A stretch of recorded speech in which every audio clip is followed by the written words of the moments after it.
Tapi kalau gue pribadi sih Chelsea perempat final udah luar biasa sih Chelsea itu nanti. Kemarin juara, sekarang Siapa yang bilang juara? nurunin Nggak ada. target. Begini-gini, ini nih klub juara dunia. Cuma Ngomong-ngomong Arsenal belum lagi menang kan. Belum lagi menang. Jadi dia hanya dapat 2 poin dari kemungkinan 9. 9 Ya. gitu. Nah, maksudnya kalau emang tujuannya mau juara ya gitu. Ya. Tujuannya mau juara. Lah iya makanya. Kalau Chelsea kan tadi cuma perempat final. Nggak ada tim yang mau tujuannya perempat final, nggak ada. Ada juara. Lu mah fans ngawur. Kalau kita berkaca pada pertemuan pertama masih dipegang Amorim 1-1. 1-1. Sebelum laga itu, Fulham adalah tim yang menyingkirkan Manchester United di FA Cup musim lalu. Iya benar. Adu penalti. Iya kan. Tapi kata orang tadi, Bang itu udah nggak relevan untuk dibahas. Yang sekarang kan, di zaman Manchester United dipegang oleh Miracle Carrick. Gitu. Miracle Carrick gitu. Bukan Michael Bang, Miracle. Iya kan. Cuman ya balik lagi kan nggak tahu ya error-error yang datang, terus pemain-pemain yang sangat-sangat berkontribusi penuh di lapangan alias Diogo Dalot. Kalau misalkan dia nggak lakuin error atau apa gitu kan, nggak melakukan. Kenapa Dalot sering diomongin tendangan-tendangan pengusir manajer gitu kan. Kalau itu nggak dilakukan kan, iya maksudnya hal-hal kayak gitu Bang DJ yang nggak ketebak di match-match kayak gini untuk MU.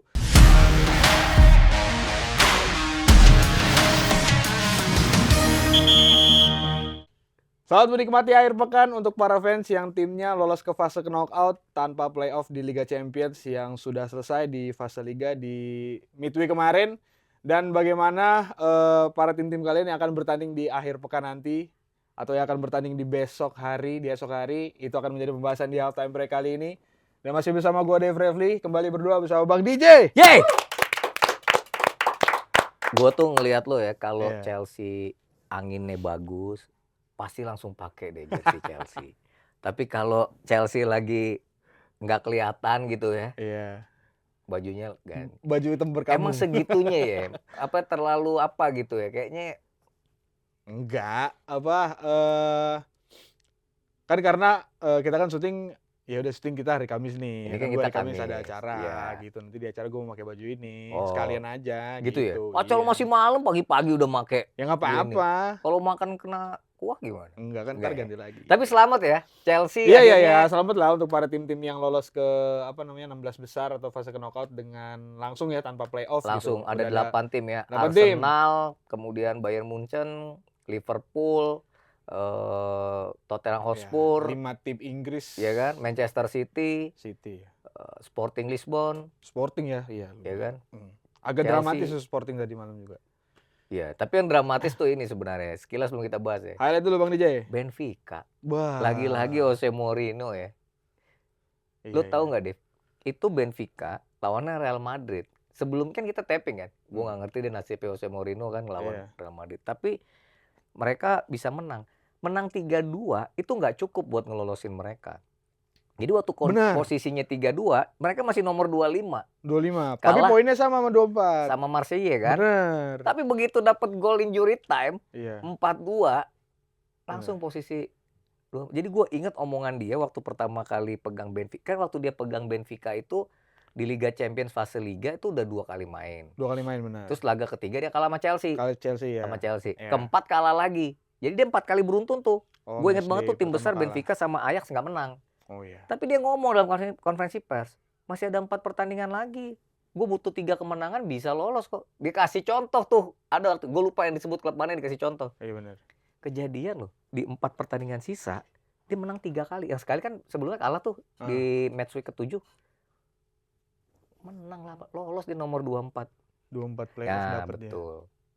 Ya, kita bahas yang mana dulu nih? Arsenal sempurna, Dev. Highlight aja ya. Arsenal sempurna. Menang 3-2 dan mereka menjadi satu-satunya tim ya yang bisa meraih 24 poin alias 8 kemenangan, bikin 23 gol. Sempurna lah dia nih. Ya, bikin 23 gol, kebobolannya 4. Nah, tapi walaupun Kairat kalah, Kairat tuh jadi satu-satunya tim di fase Liga ini yang bisa bobol gawang Arsenal 2 kali. 2 kali, iya. Jadi ya adalah yang dibanggain dikit gitu. Benar, dan Arsenal lolos sebagai pemuncak klasemen. Bayern Munchen menang. Yang menariknya kan sebenarnya kayak Real Madrid, Inter Milan, Iya, Paris Inter Saint-Germain. Sporting juga menarik loh Bang DJ semalam. Ya Sporting menang di kandang Atletico Madrid. Bilbao. Sorry, Atletico Bilbao ya, Iya. Atletico Bilbao. Karena gue kan sembari nonton Chelsea sambil buka ini kan apa namanya table Iya. table klasemen kan. menuju menit injury time, gue refresh terus nih karena gue ngelihat Chelsea kan, gue berharap maksudnya gue berpikir jangan-jangan Real Madrid magic momennya di menit-menit terakhir terjadi nih. Iya. Kalau misalkan itu, Apalagi Mbappe udah bikin 2 kan. Nah, itu bisa dia. jadi hat-trick nih sama Mbappe nih kan. Makanya kalau misalkan itu terjadi kan ya seperti yang gue bilang di edisi kemarin, nggak bisa gitu nih kalau poinnya tetap sama, selisih gol tetap dihitung nih gitu kan. Nah, ya gue berpikir kalau misalkan Barcelona udah naik, kalau PSG sama Newcastle salah satu menang, Chelsea di nomor 8 Chelsea ke bawah lagi. Itu lu sebagai fans Chelsea, gue sebagai fans Inter juga gitu. Walaupun gue di awal udah bilang gue sih udah pasrah sebenarnya. Cuma kan gitu ya, kita suka-suka dikasih harapan-harapan di dalam kenyataan hidup gitu kan. Ya lu bayangin lu 3 kali beruntun kalah ngadepin Dortmund. Dortmund juga butuh menang untuk coba nyuri bisa tembus ke 8 besar. 8 besar ya. Pas Federico Di Marco golin 1-0 itu Inter nomor 8, Dev. Karena Chelsea lagi ketinggalan 1-2. Iya, Chelsea lagi ketinggalan. Iya kan? Makanya gue kadang-kadang bingung sama kayak Napoli ya. Udah capek Inter ngegendong Italia, lu ngapain sih pakai kalah ya kan? Gila lu. Itu yang punya bendera Italia malah nggak lolos ke fase knockout Napoli. Kalau Serie A kan akhirnya yang lolos Inter, Juventus, Atalanta, tapi memang harus ngelewatin. Atalanta juga, karena Atalanta kan dia kalau dapat menang bisa tembus juga tuh ya, ke tapi kemarin kan kalah 8. kan. Tapi akhirnya kalah. Ya, gitu. emang cukup menarik. Tapi nanti di fase knockout ya kan bagannya. Coba lu jelasin dikit Bang. Tadi ya kan bagannya udah kelihatan lah bagannya. Jadi lagi-lagi yang pokoknya 8 besar tadi kan ya Arsenal, Bayern Munchen, Liverpool, Spurs, Tottenham Hotspur, Chelsea, Sporting Lisbon, Manchester City sama Barcelona ya. Barcelona tadi nomor 5 atau nomor 4 lah gitu ya. Nomor 5 kayaknya. Terus si 9 sampai 24 playoff. Nah, 9, 10, 11 kalau nggak salah tuh Madrid, Inter, Paris Saint-Germain tuh kan di situ tuh ya kan. Newcastle juga di situ. Nah, kalau ngelihat bagannya, mereka kan akan main. Jadi peringkat 9 sama 10 itu akan di-cross dengan peringkat 23 dan 24. Jadi kemungkinan Real Madrid ketemu Benfica lagi itu bisa kejadian di fase knockout karena 9 Madrid, 10 Inter, 23 Bodo Glimt, 24 Benfica. Nah, itu bisa ketemu tuh, bisa ketemu. Nah, pemenang dari mereka nih bisa ketemu antara Manchester City dan nomor 7 siapa ya tadi gua Sporting. Nah, bisa 7. Nah, tim lu Chelsea. Chelsea kan 5-6 sama Barcelona. Nah, mereka kan ketemu pemenang dari crossingan Karabakh dan Newcastle. Kayak Karabakh sama gue lupa satu ya. Tapi yang satu lagi Newcastle dengan Paris Saint-Germain. Iya. Gitu.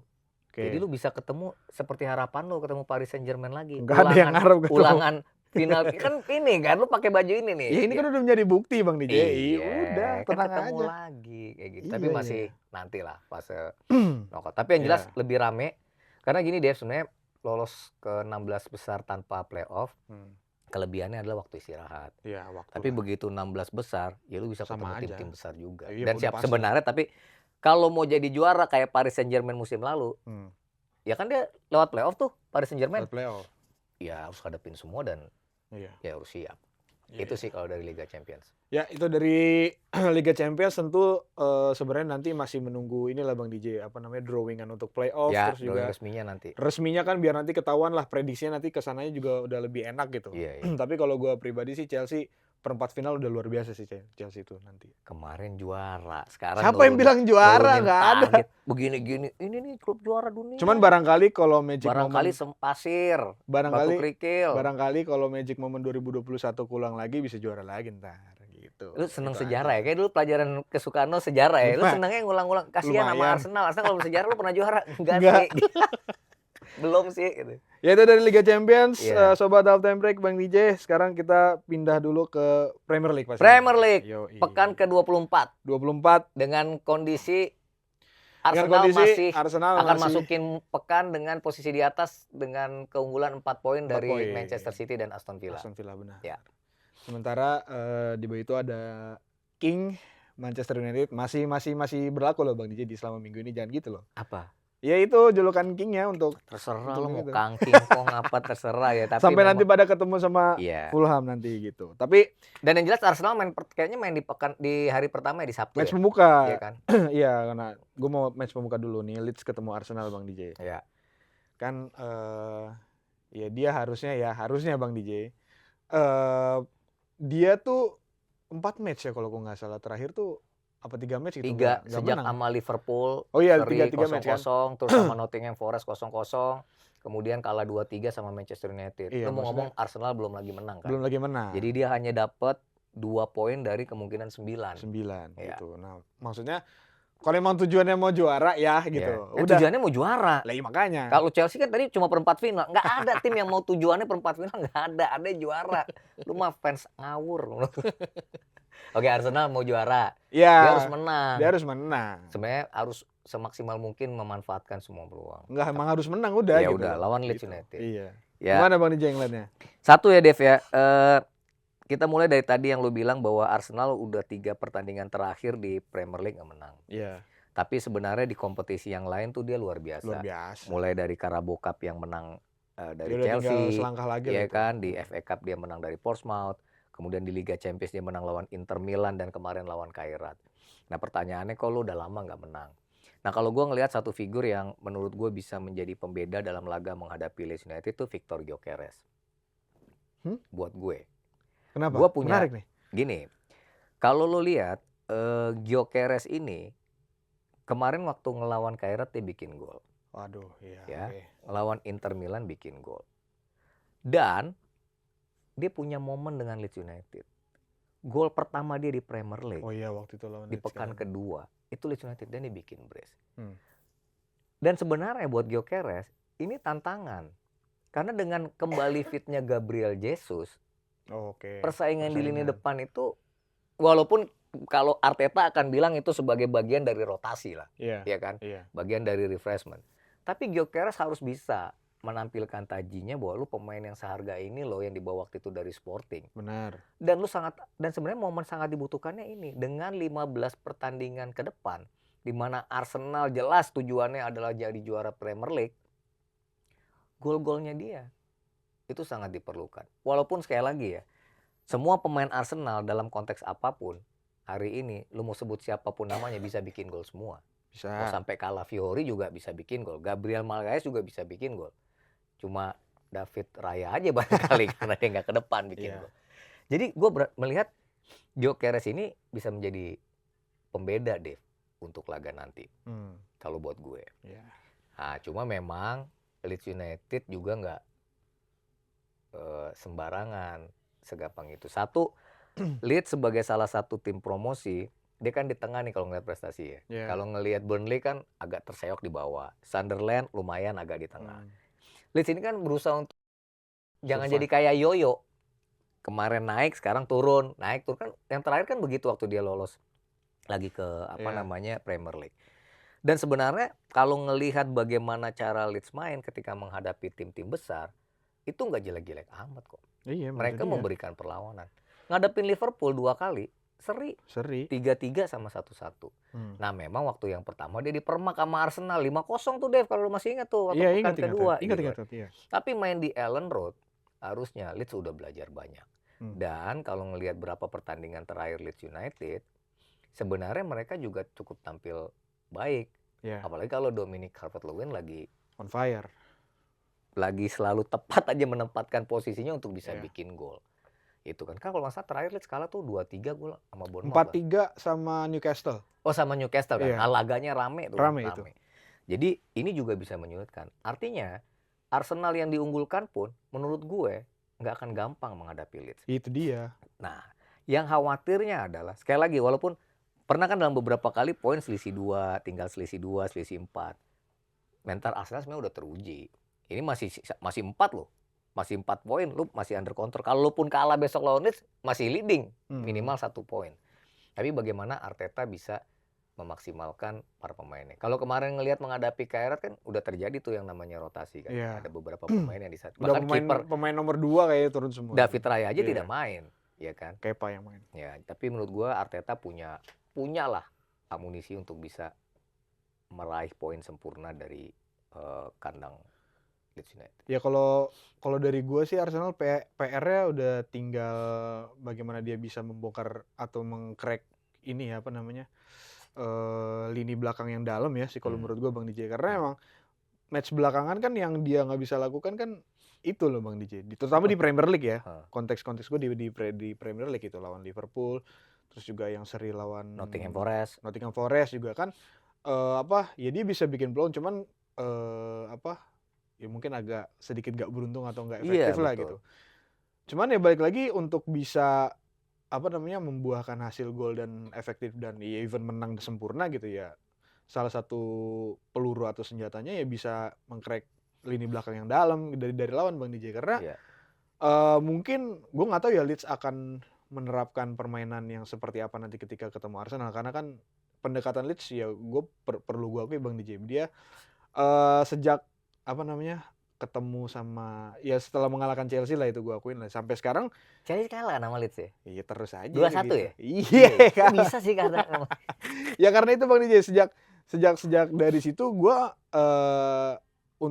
gue cukup mempertimbangkan Leeds kayak mempertimbangkan Sunderland gitu Bang DJ, karena rentetan sejak match itu lumayan bagus nih Leeds itu, maksudnya kalahnya cuman sekali yang lawan Newcastle itu doang gitu. Sejak itu ya. Nah, gue ketemu Arsenal ini, kalau misalkan Arsenal nggak bisa membongkar si lini dalam atau pertahanan dari Leeds, atau lu mengandalkan set piece doang ya, which is nggak apa-apa juga sebagai senjata lo gitu. Ya jangan heran kalau nanti bakal dikejutin sama Leeds juga nanti, apalagi mainnya di Leeds kan gitu. Itu satu. Yang kedua ya kalau bisa winger-wingernya juga bisa cetak gol lah. Winger-wingernya cukup buntu Bang DJ di beberapa match terakhir kalau gue lihat dari Martinelli di atau Premier League. Kalau di yang lain enggak, Martinelli bikin gol. Lah, ya makanya kan konteks gue juga di Premier League. Kalau di Premier League emang kayak lagi iya. Kuncinya itu kalau gue ngeliat di Arsenal ya, kalau masalah build up serangan atau bagaimana menjaga keseimbangan, harusnya itu udah jadi bisa diatasi dengan baik lah sama Arteta dan tim Siki itu. Ya kalau menurut gue sih Arsenal menang, tapi kalau gue boleh berharap biar lebih rame, ya kalau bisa Arsenal nggak poin penuh sih. Jadi makin deket itu ya kan, fans Arsenal makin yang doanya makin kenceng gitu. Lu jangan gitu Bang DJ. Kenapa? Ntar ada narasi baru, ntar disalip sama King gitu. Terserah lah, tapi emang biasanya pakai King kan kenceng larinya. Kenceng kan? Iya sih benar. Motor King. Oke lah, lanjut ya. Itu dari Leeds sama Arsenal. Di hari yang sama ada ya derby London yang enggak derby banget sih, ini ada Chelsea lawan West Ham sebenarnya Bang DJ. Ya kalau di pertemuan pertama sih main di London Stadium ya, West Ham ya. Ya Chelsea dapat 5-1 ya kalau waktu itu ya kalau nggak salah ya. Jadi ngelawan West Ham di posisi kayak gini sih harusnya hasil sempurna bisa diraih juga oleh Mas Liam dan juga skuadnya gitu. Kalau Purm di sini mau rotasi ya silakan rotasi lah gitu. Gaya banget lu mau rotasi. West Ham tuh kemarin menang lawan Sunderland loh 3-1. Benar. Artinya West Ham kan sebenarnya juga dalam kondisi dia harus bisa semaksimal mungkin dapat poin dari setiap laga yang menang, menghadapi tim-tim yang harusnya bisa dia menang, dia kalahkan. Menghadapi tim-tim besar dia bisa nyuri poin, karena kalau enggak ya repot. Iya kan? Iya. Kemarin lawan Tottenham Hotspur juga menang kan West Ham.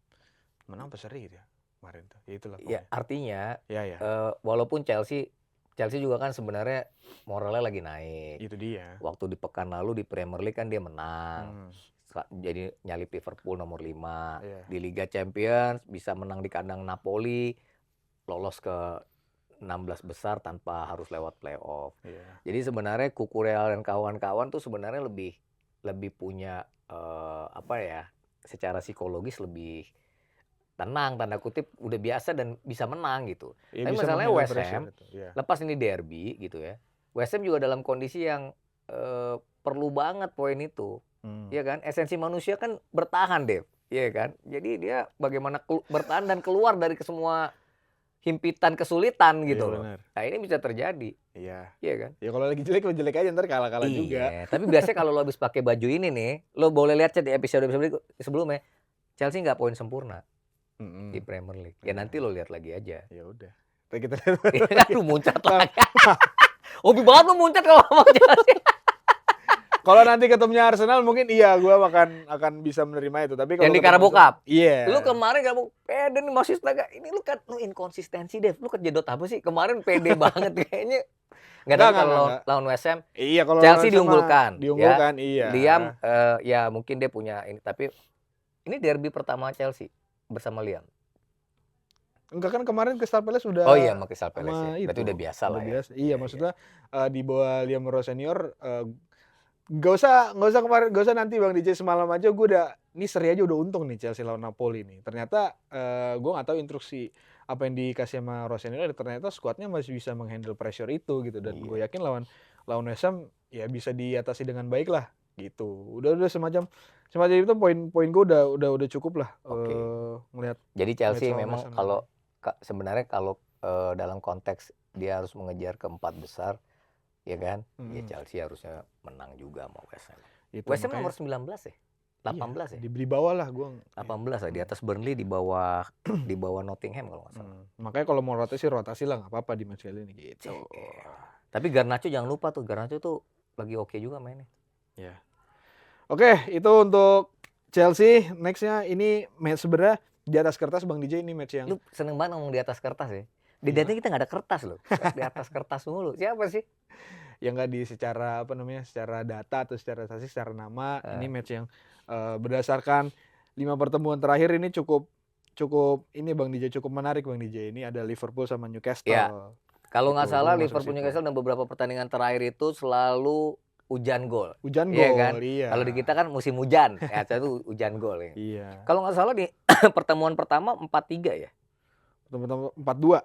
4-2 kan? 4-3 ya? Liverpool 2-0 dibalas 2-1. Oh iya, 2-2 terus 4-2 ya. Iya betul. Gitu. Ya. Kalau kenapa ini ada bukan. Yang pertemuan pertama 3-2. Yang Ngomuha. Siapa yang Ngomuha? Oh iya benar. Ngomuha yang menit 90 plus 10 tuh. Oh iya benar. Iya kan? 3-2. Ya udah kan ngomongin Liverpool sama Newcastle. Ya, kalau ini gue bawa ini lagi Bang DJ. Kalau kemarin bawa siapa? Declan Rice sama Bruno. Ini gue bawa 5 pertemuan terakhir dari match ini. Termasuk ini juga Bang DJ. Newcastle yang berhasil menggagalkan Liverpool untuk juara Carabao. Salah satu musim lalu. Dia musim lalu. Ini kan ada di musim lalu yang menggagalkan langkah pertama Liverpool untuk meraih quadruple di musim lalu. Kan dari Carabao Cup dulu tuh gitu. Liverpool di 5 match terakhir dia kalah sekali 4 imbang. Kalau Newcastle kalah sekali, imbang sekali, menang 3 kali.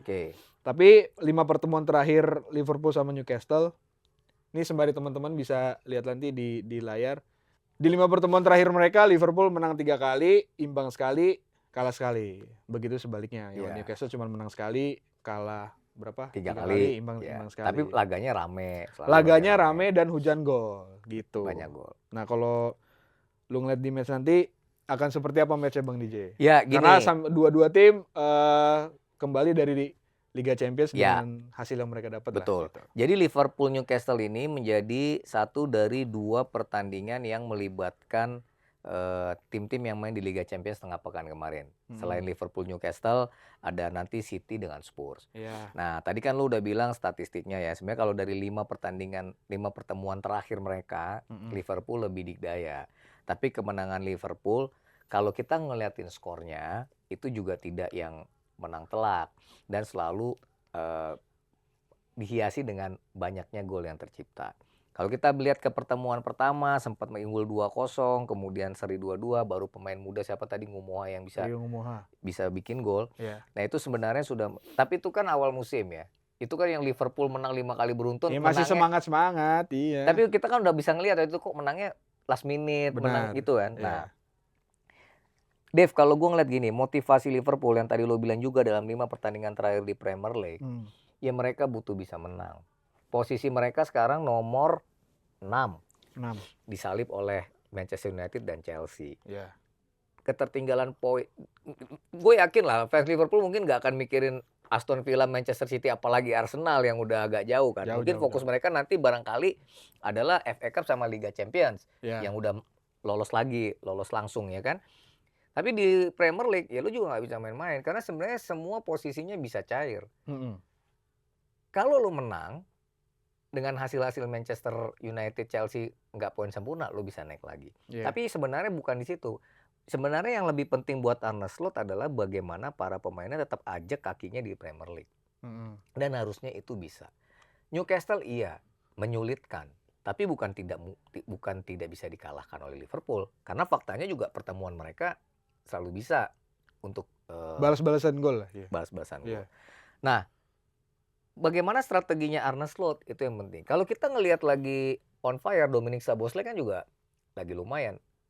Szoboszlai kayak punya senjata bos dari tendangan bebas, ya kan. Tapi siapa lagi pemain yang selain Szoboszlai bisa membaca atau menerjemahkan strateginya Arne Slot dalam laga nanti? Salah satunya kan Ryan Gravenberch. Gravenberch, siapa sih Gravenberch gitu kan. Nah, ya dia ini kan pemain yang jangkar, Dev. Tapi juga bisa sering banget dia naik ke depan, kemudian memaksimalkan peluang dan bikin gol. Beberapa kali dia bisa bikin gol dan gol-golnya juga cukup penting dalam laga itu. Benar. Nah, menurut gue disitulah akan menjadi kunci bagaimana sirkulasi bola Liverpool akan bermain. Iya. Ya kan? Nah, di depan ya di depannya Gravenberch itu kan ada McAllister. Florian Wirtz juga lagi oke. Udah mulai inget terus cara bikin gol, tahu bikin assist juga. Nah, menurut gue itu juga menjadi kekuatan tersendiri untuk Liverpool. Nah, gue nggak ngerti kalau yang kemarin dia kalah 2-3 sama Bournemouth kan ada salah satu alasannya kecapean. Gue nggak ngerti nih, ini kan habis main Liga Champions juga, ya kan? Tapi kan kemarin menang 6-0.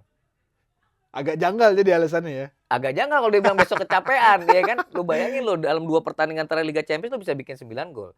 Nah, harusnya enggak gitu. Tapi memang menghadapi Newcastle, lu harus capek. Karena Newcastle mainnya juga pasti pol-polan dia. Fight gitu kan. Lu ngelihat di pemain-pemain tengahnya juga lincah-lincah semua. Anthony Gordon, Harvey Barnes gitu kan. Semua adalah pemain-pemain yang kalau lihat statistiknya juga daya jeladanya juga cukup tinggi. Itu kalau gue lihat dari sisi Liverpool. Gue nggak mau ngomong lagi ini main di Anfield, ya kadang-kadang main di kandang. Untuk sekarang, untuk di kondisi yang sekarang nggak menjamin sih. Nggak nyamin, lu bisa kalah juga. Orang bisa menang di kandang lawan, termasuk di kandang lawan tim besar. Kalau gue ngeliatnya gitu. Ya Liverpool sih selama lini belakangnya masih belum bisa dicari solusinya. Terutama yang di tengah ya, antara Virgil van Dijk dan Konate. Itu kan masalah utamanya kan dari sejak dia Tetan kalah kan di situ kan, ditambah wingbacknya juga lagi nggak konsisten juga Bang DJ. Kalau tengah ke depan sih gua rasa udah lumayan atau udah cukup stabil lah, tinggal bagaimana mereka nemuin. Yaudah Ekitike cair kok, terus juga Florian Wirtz juga dalam membangun koneksi sama rekan-rekannya juga udah bagus. Szoboszlai juga tadi udah lu jelasin sendiri lah gitu. Baliknya juga Muhammad Salah gua rasa bisa jadi mood booster juga untuk lagi lini belakang. Gue sih selalu concern lini belakang, terutama ya itu 2 pairing center back itu udah dipasang sama Joe Gomez, juga Virgil van Dijk yang blunder kan kemarin. Terus juga pasang Konate, entah Konate-nya kadang yang error gitu. Jadi kadang 2 pairing dari center back ini ya gue nggak tahu ya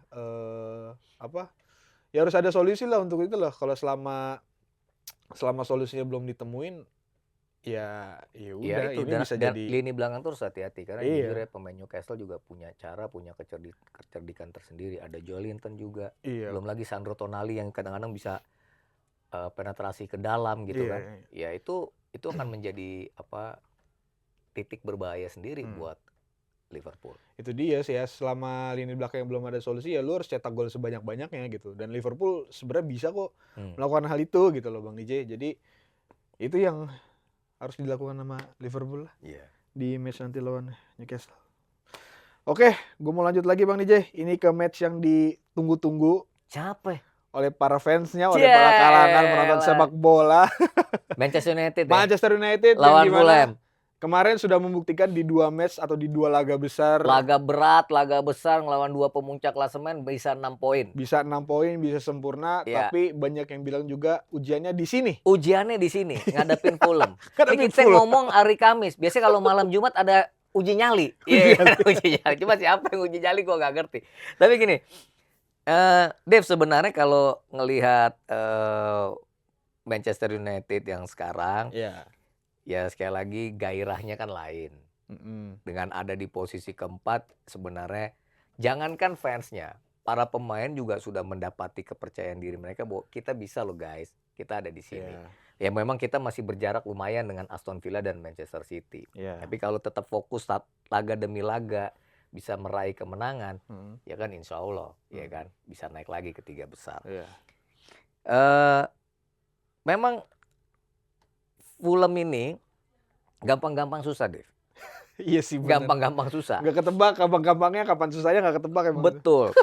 Kalau kita berkaca pada pertemuan pertama masih dipegang Amorim 1-1. 1-1. 1-1.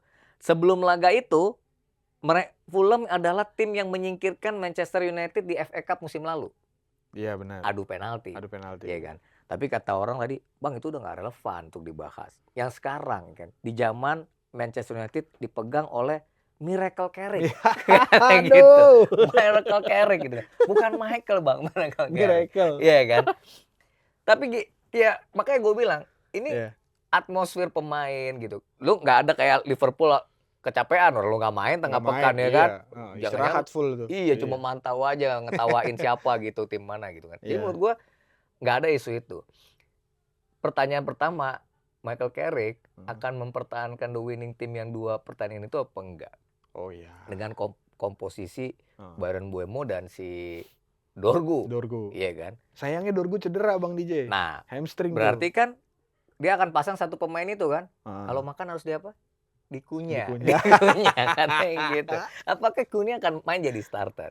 Atau Benjamin Sesko? 3 pemain baru ini akan menjadi trisula di depan.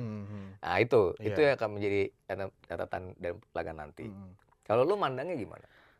Ngelihat lu ngomong kayak gitu berarti Dorgu tuh udah dipertimbangkan jadi starter di posisi itu berarti. Lu dia dijadiin starter di 2 pertandingan ngadepin City Arsenal. Iya. Itu ibarat orang tuh kayak dapat apa kalau ikut kompetisi dapat apa voucher yang langsung voucher, itu. Iya kan? Gila loh. Dan bikin gol. Iya benar. Di 2 pertandingan bikin gol kan? Bikin gol. Keren golnya. Ya tapi kalau ngelihat MU ngelawan Fulham sih, kalau lo tadi pertanyaan lo apakah Michael Carrick bakal ngepasang starting lineup kayak 2 match sebelumnya, feeling gue sih iya ya. Feeling lo iya. Feeling gue iya karena. Tapi lo bilang Dorgu cedera jadi nggak dipasang. Iya, info terakhirnya kan dia cedera hamstring. Cuman kalau tiba-tiba ada keajaiban dia langsung sembuh kan ya nggak tahu bisa dipasang lagi tuh. Cuman kalau ngelihat starting lineup sih kayaknya akan sama ya Bang DJ karena gue ngelihat Carrick ini tipe-tipe pelatih muda yang masih ya perlu gue akuin lah Bang. Jadi sangat tahu environment United, dia sangat tahu bagaimana mengelola pemain-pemain yang dia punya gitu Bang DJ. Makanya pemain-pemain yang waktu zamannya Amorim perannya keluar jauh banget ya sama dia dibalikin lagi nih di match yang kali ini. Dan gue juga kayaknya ini kan match ketiga ya sampai match kelima lah kayaknya dia bakal terus masang starting lineup yang sama untuk bisa lebih mengkonfirmasi lagi atau lebih memfirm lagi peran dari posisi di setiap pemain itu sendiri Bang DJ. Kalau dari feeling gue seperti itu. Tapi bagaimana jalannya pertandingan nanti atau laga berjalan sih itu masih belum ketebak ya Bang DJ, karena yang kita tahu kan dari zaman Amorim atau mungkin dari zaman Erik ten Hag mungkin ya, MU ini kalau ketemu tim-tim besar ya mereka juga menunjukkan ya mereka mau identitas mereka sebagai gitu tim besar juga. Tapi bagaimana ketemu sama tim-tim yang papan tengah kayak gini itu kan yang menjadi challenging tersendiri gitu. Nah, gue juga masih sama lagi Bang DJ ngeliat. Yang jelas gini, Dev, pemain MU jangan overconfidence, ya kan? Tetap harus menapak di bumi.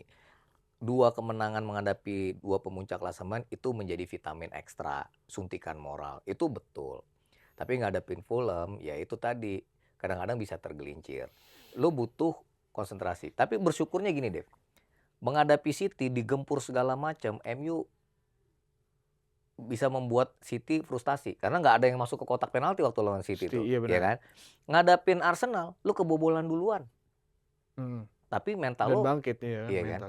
Nah, ini yang sebenarnya menjadi poin tersendiri, poin positif untuk Michael Carrick dan pasukannya ngadapin Fulham. Fulham juga kan sebenarnya bukan tim yang cuma memang di musim ini ya mereka juga tampilnya ketat, solid gitu. Iya. Itu yang perlu dijaga. Jangan overconfidence, tapi tetap harus percaya bahwa mereka bisa melakukan itu. Dan kalau udah bikin 1 gol, bikin lagi 1 gol lagi. Iya. Tapi kalau ngelihat ya kalau parameter dari 2 pertandingan terakhir Michael Carrick ya harusnya sih bisa menang ya main di kandang. Terus kalau misalkan para pemainnya juga ngejalanin satu hal ya disiplin ya udah bisa sih sebenarnya Bang DJ bisa menang di sini. Cuman ya balik lagi kan nggak tahu ya error-error yang datang, terus pemain-pemain yang sangat-sangat berkontribusi penuh di lapangan alias Diogo Dalot. Kalau misalkan dia nggak lakuin error atau apa gitu kan, nggak melakukan Dalot sering diomongin tendangan-tendangan pengusir manajer gitu kan. Kalau itu nggak dilakukan kan, iya maksudnya hal-hal kayak gitu Bang DJ yang nggak ketebak di match-match kayak gini untuk MU. Jadi memang itu faktor-faktor non teknis gitu kan. Kayak ada satu tadi gue temen fans MU kita ketemu itu, lagi dia fans MU yang dia bilang, "Lu pede dong MU menang." "Enggak Bang, kayaknya kalah." "Kenapa?" "Ini faktor non teknis." "Faktornya that simple," katanya gitu kan. Gimana? MU kalah sama Brighton.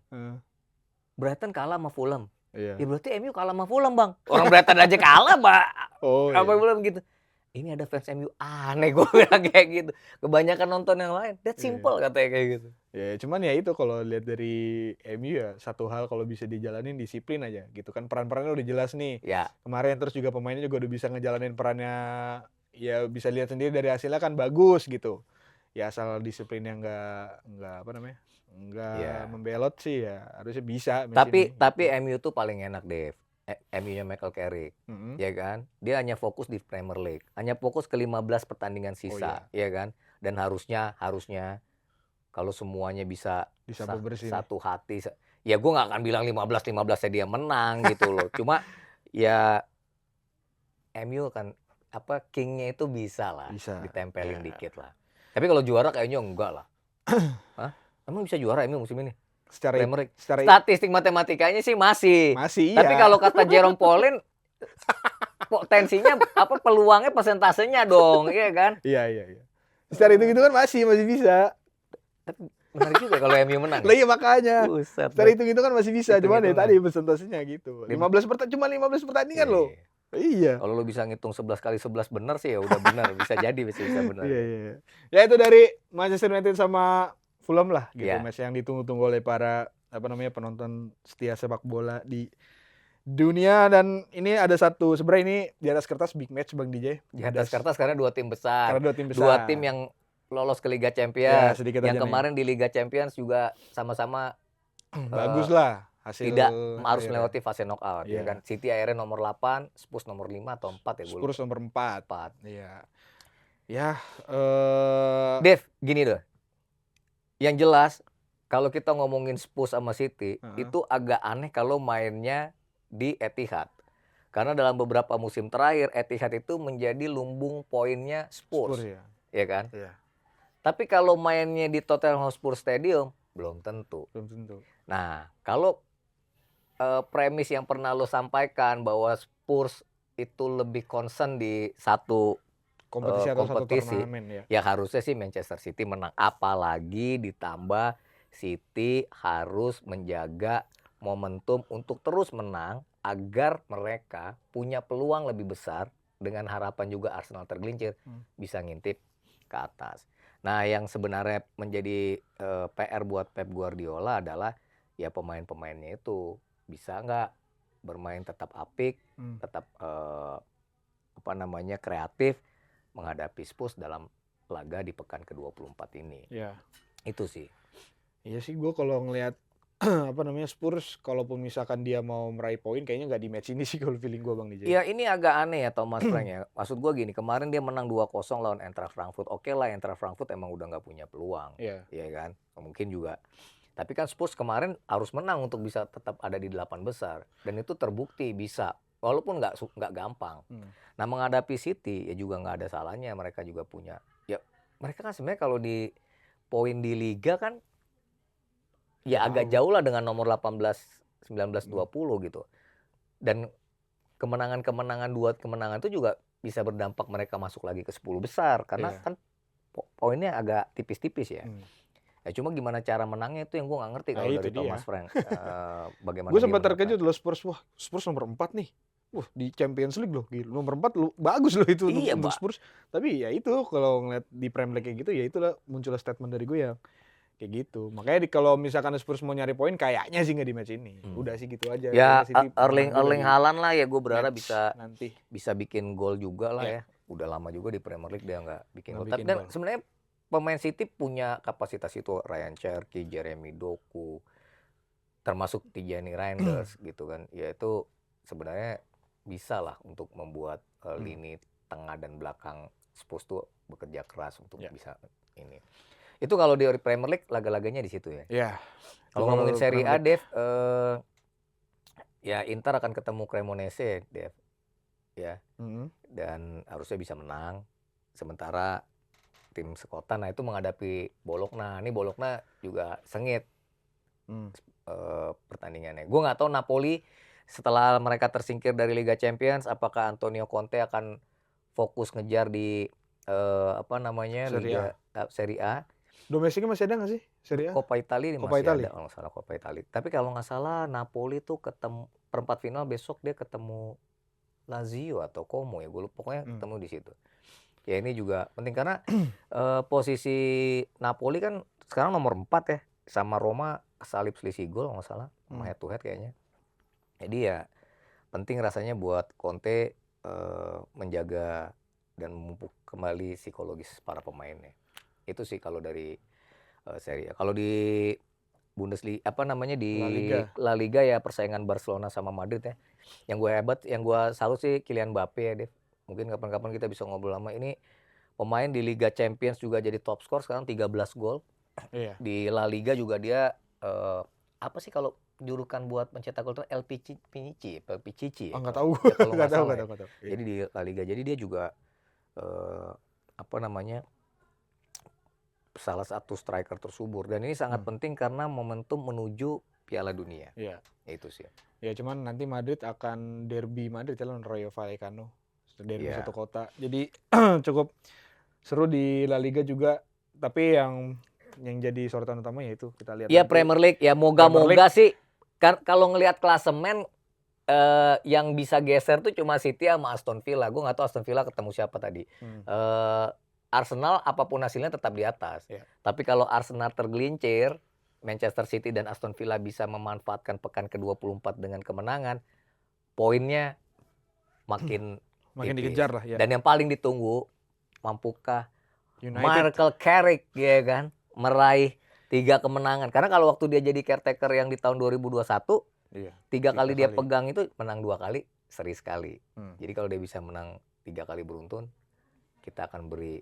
Kayaknya kita mungkin kalau menang lagi dan menang gede, kayaknya nggak usah bahas tim lain deh edisi berikutnya.